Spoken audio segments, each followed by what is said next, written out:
Hi, family. This week in Advent, we're discussing love, specifically loving others the way Christ has loved us. During the Christmas season, it's easy to see how Christ loves us. God, with all power and all authority, came down to earth in one of these and died for us. That blows my mind. And while he was here, a lot of the people he interacted with were his enemies, or people that opposed him, or people that were trying to use him for their selfish gain. And therein lies the challenge of loving others. See, in Matthew 5, Jesus says, there's no reward in loving those who love you. I imagine probably because it's easy. And Jesus is not interested in easy. He's interested in you. Every part of your heart, every part of your soul. So he calls you to love others the way he has loved you, which means love those who oppose you, love your enemies, love when it's hard.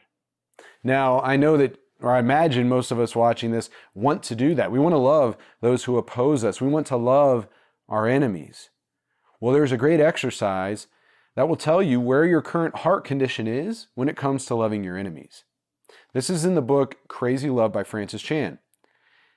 He uses 1 Corinthians 13, the verses love is patient, love is kind. He uses those and he says, replace the word love with your name and then think about how you love others.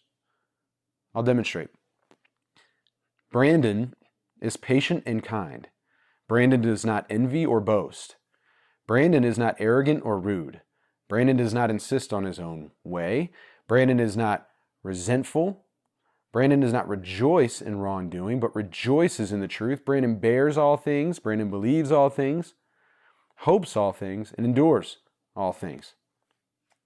I mean, come on. When I think about that, when I do that test, I can praise God so much because he's brought me so far in loving others, even my enemies. And I can see his heart come through, but I also see miles and miles and miles of ways to go. So many things to learn. And that is amazing. It's an opportunity because I know the more time I spend with him, the more he'll permeate my being. And I will love better and better because I don't have the power to do that. And I will not be perfected till eternity. But we can do everything in our power to follow the command of Jesus, follow the example of Jesus, and loving those who oppose us with everything that we have. Jesus saw our condition and he ran towards us, not away. So let us look at the condition of the world and run towards them.